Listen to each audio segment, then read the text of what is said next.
This is Kevin Pruitt with another episode of Rising Tide Startups, and my guest today is Heidi Dening. Heidi, thank you for joining me from all the way down under. Oh, my pleasure, Kevin. It's great to be here. Isn't it amazing that the interwebs can allow us to communicate without any Yeah, buffering from I literally know. the other side of the planet? So far, so good. That's It's right. so far so good.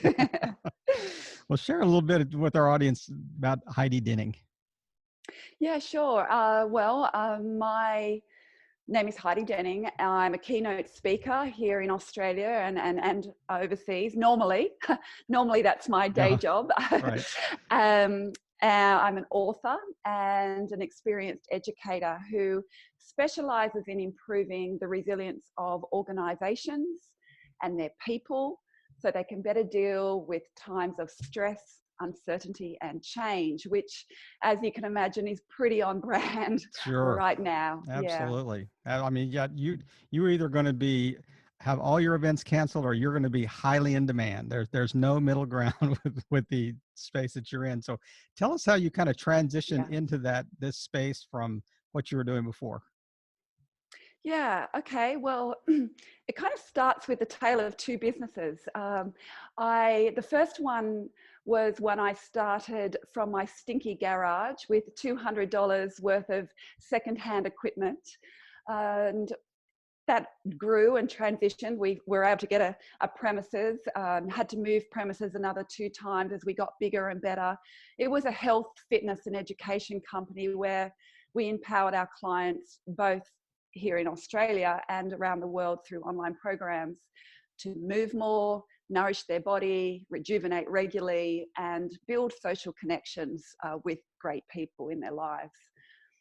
Yeah, so that business, it was fabulous. I had it for 17 years. We Mm, won awards. I was, voted in by colleagues to be president of our industry associations. And then those 17 years later, I was able to sell it for the price that I asked for and on the terms that I asked for, which was amazing. I never, when I was in that stinky garage, I never had foreseen what it could become. It was a really interesting thing that happened. And then I had a second one. It started, I suppose you would call it a side hustle these days. hmm That terminology didn't exist back then. I Exactly. called it a passion project. Right. It was something I did in my spare time. And I had gone to a country called Vanuatu, which is a small island in the Yeah. Pacific Ocean from Australia. And when I was 20 as a teacher, and it stole a piece of my heart. And so what I did was I created an education not-for-profit, which was this side hustle that I had. And over many years, we had really empowering education and literacy projects and girls empowerment projects there in Vanuatu. It grew again to something that I hadn't imagined. We ended up having board of directors. We got the overseas tax deductibility status. We had hundreds of volunteers across 3 countries, and we had impacted the lives of thousands of children with our projects. Unfortunately, though, 5 months after I sold the first business, I was leading a volunteer team to our projects in Vanuatu, and we got mixed up in some local cultural conflict that actually had nothing to do with us. But unfortunately, one night, as we were sleeping, a group threw petrol bombs at our buildings with Mm, the intention to burn us alive. And as you can imagine, that had a pretty big impact on all of us. For me, I really suffered terribly with post-traumatic stress disorder, sure. crippling insomnia, physical pain from my injuries, emotional pain from the loss and betrayals. But out of bad stories, good things can come. And what happened is that due to the fact that I needed all of this recovery time, my not-for-profit actually folded, which you wouldn't think was a very good thing, and it wasn't at the time. And the reason that had happened was that I hadn't built it like my first business. Mm, It had been this kind of side thing that yeah. was just evolving with no strategy to it. And when I needed all this recovery time. The company wasn't resilient enough to withstand this time for me to step away, being the founder, the owner, the Sure. face of the business. And what it taught me, though, was that it takes far more than just resilient people within organizations to uh, be able to deal with stressful, uncertain, and changeable times like we are going through right now. It has to be a top-down, bottom-up approach where the organization needs to be resilient with realistic policies that can be, documented and followed through. Mm. Risk, what happens where if this happens, making safe environments, having empowering education programs, having practical, measurable KPIs that the people can actually work towards and feel challenged and motivated by. But as well, building the resilience of the people within the organization. So, out of that really terrible time in my life, it has led to what I now do, and that is, helping organizations to build their organizational resilience, build the leadership resilience, and build the professional resilience of the people within the company. So, yeah, that's the backstory. So you kind of, there's a very quick transition from, the traumatic experience you had, the recovery, and then all of a sudden this was launched out of that, the kind of Yeah, the out of the phoenix rising out of the ashes, so to speak, a little bit. So, but tell me, literally. was there something that, yeah, no pun intended, sorry, but the Yeah, was that's there okay. something that, was there a moment in time that Oh, someone I just asked you, and did someone ask you specifically and said, and then it kind of triggered in your mind, this is what I need to do?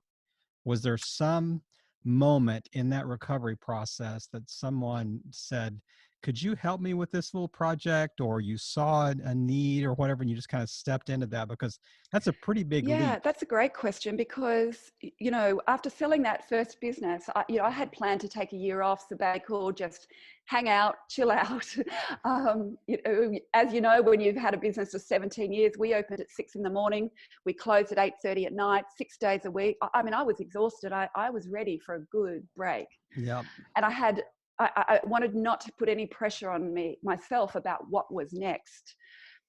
But as entrepreneurs, we are very creative, and this little bubble kept going off in my brain and in my tummy about, well, what do I want to be next? Who do I want to be? And what do I want to create? Who do I want to serve, and what problem do I want to solve? Sure. So this was just kind of going on in my head, and post that incident, I suppose that whole um, the whole thing around resilience just kept floating around. I didn't know what it was going to be or how it would shape in the future, but to me it was just this message of resilience was something that was very connected to the last 17 years of my life. Mm.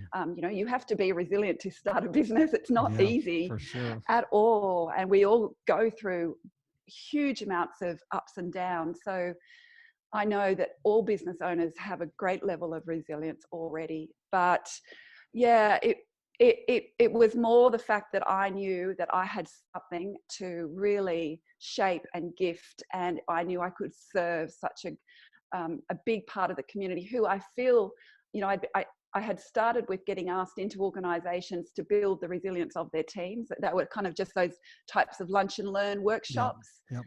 And but it kept coming up for me like, well, what are you doing to your people that makes them need to build their resilience more? So, That's a this great is not question. just, yeah, it's not just about your people. We have to look at the whole workplace, the whole organization about, all the strategies that are involved to make it this holistic Mm. um, strategy. Yeah, I love that word, and I mean it's actually funny that you specifically mentioned the word holistic, because as you were kind of describing the service itself, that you're providing to companies, I'm thinking that's a comprehensive, holistic approach. It's Yeah. bottom up, top down, and it's really attacking all areas that of the business itself, from almost like a 360 degree approach. So Yeah, sure. Yeah, absolutely. What I'm saying right now is that we need calm, kind, smart, and visionary leaders within our mm, companies. They need to be able to look to people who can be calm about what the world is going through. They also need to be able to look to somebody who has all the information that is real information. It's not the clickbait and catastrophizing media that right. we're just seeing through social media. We need leaders who can pull together what the actual stats are Mm, and give that to people. We need leaders to be kind kind to their people, because this is something that none of us have ever experienced, and people's reaction to stressful, uncertain, and changeable times is very different to the person next to them, and we've got to be patient with people's response to it and how they're going to show up. yeah. So being kind to each other is another one, but it's this visionary component, because none of us want to feel that our life as we know it, I mean, we're going to have to live in a new norm. There's no doubt about that. But we're not going to have to live in the norm that we've got right now. We need leaders to show us there is a way through, that there is an optimistic outcome from all that we're having to deal with right now. So this is what I'm talking to, the CEOs, the HR leaders, about how we can make sure we have calm, kind, smart, and visionary leaders in our organizations, so that we can just calm everybody down a little and be able to get on with what we're doing. So how do you fix an organization that might have somebody that's calm and kind and smart, but is not visionary, or maybe they're missing an element of that? Can you generate vision? Is that something you can add to your repertoire, or is that you either have it or you don't? Well, I think, and this is the issue as well, that of course all kind of education programs and workshops have been cancelled, because normally they are in a face-to-face capacity. It's certainly something that I've experienced, but what we need more than ever right now is to bring people together, to give them this kind of smart information, Mm, to help them be the leaders that they need, that the world needs right now. And this is where it's so important that we get together on Zoom, like we are both right. doing right now, Kevin, and that you have people that can support the leaders within organizations, so they can support the people. And I think these are teachable. It's like all things. If you don't have it, but you are wanting to learn, then these are certainly teachable traits that we can teach right now, without doubt. Yeah, I love the way you frame that. Is that, I mean, none of us are born with all of these traits inherent No, in who we are. I mean, we no, do have to grow no. into them. I mean, you have propensities and Yes, you have, certain tendencies and things like that built into your yeah, character traits. But I love the way that you framed the kind of developing into good leaders and yeah, visionary leaders and kind leaders and smart leaders. And yes, give yeah. me 2 or 3 steps that you think are foundational for someone starting a business today that you learned when you first started. 2 or 3 steps from my original business, I think, is what I heard. Yes, exactly. Yeah, okay. Well, I'd love to share with you one of the worst things I did, one of the don't do this moments. If That's great. yes, there was this whole kind of movement in marketing about sending lumpy mail to people. And that means, like, there's something that people got something up in the post in their letterboxes, but it was lumpy, so they're like, wow, what's in this? When we're all on emails, it's quite exciting. I've got a handwritten envelope, there's something lumpy in it, I wonder what it is. And they it's the first thing they open. Now, I'd had this bright idea. We had this 5-week challenge going on during winter, and I'd come up with this great poem about the challenge.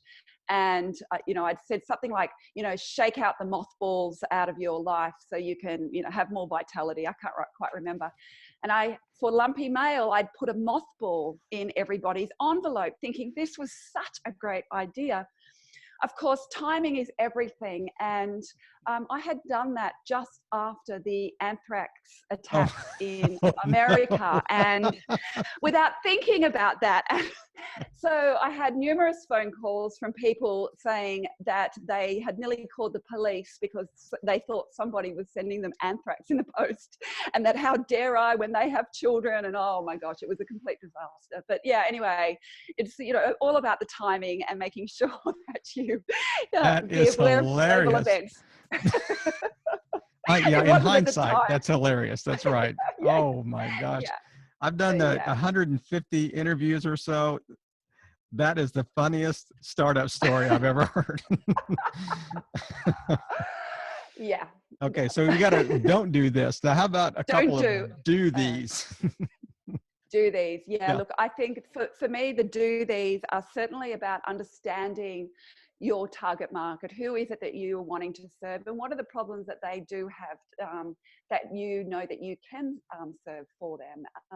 It's really difficult if you're unsure who you're marketing to, and I think this was a lesson that took me a long time, because I suppose in the kind of health and fitness industry, everyone should be health and fit, right? We should be able to just target everybody, but of course you then become this small thing to no one really. So my real key about is that really understanding who your best clients are going to be, and really find who that niche is. They won't be your whole market, but at least when you're talking through your marketing, that you understand who you're speaking to directly. Have that person's face and name in right. front of you, so you're speaking directly to them. Yeah. That is great advice, and I mean I love the way you kind of frame. This is what you shouldn't do. This is what you should do. You know, when you Yes. first start. So, Yeah. is Wasted there quite a few another? years not knowing that. Yeah, exactly. And it's in hindsight, it's your vision is perfect in hindsight. So, is there anything Correct. else that you would add that you really learned early on, maybe a hard lesson learned early on that you think really helped you be successful? Yeah, I think for me it was the building of relationships with my staff.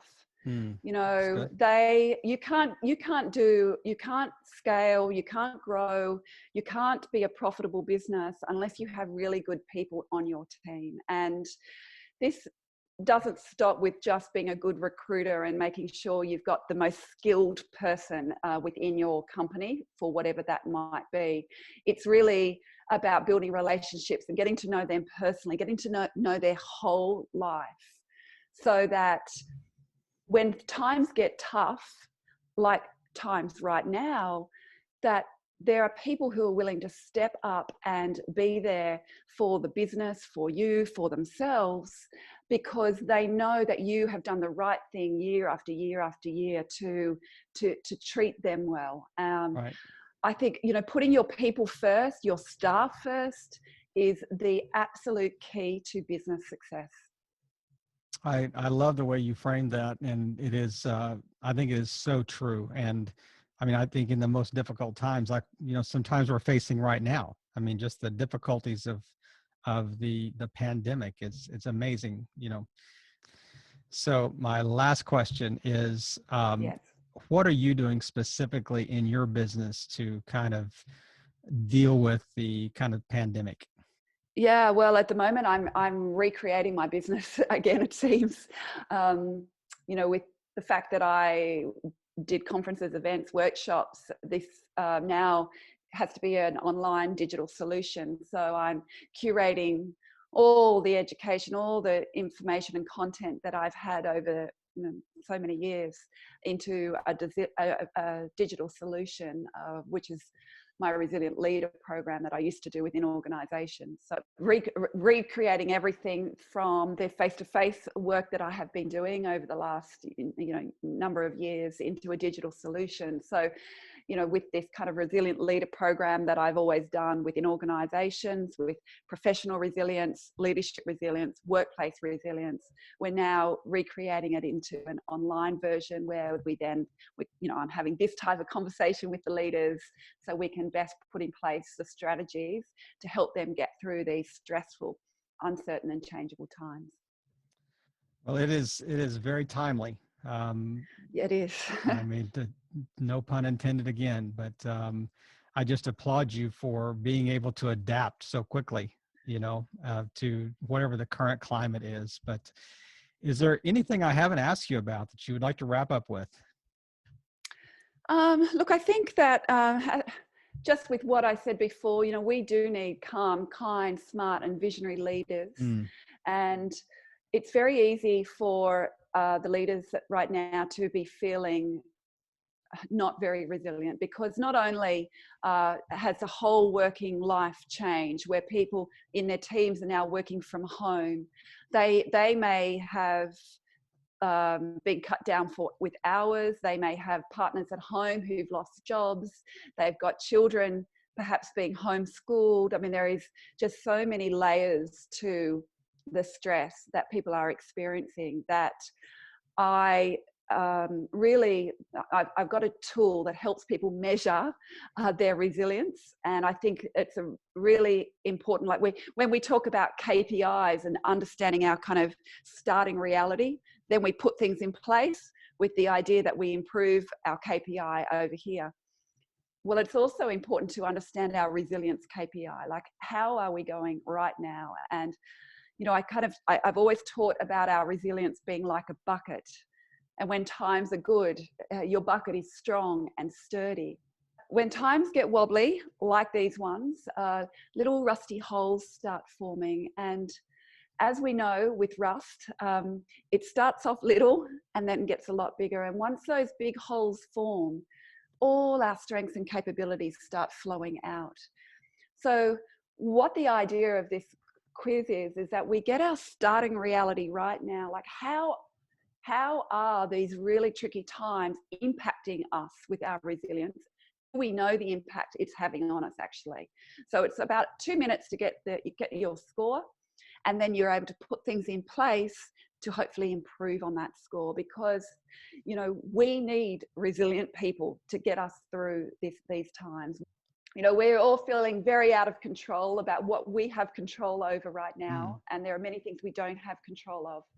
What we do have control, though, is to build our own resilience so we can be the smart, kind, calm, and visionary leaders that our world needs right now.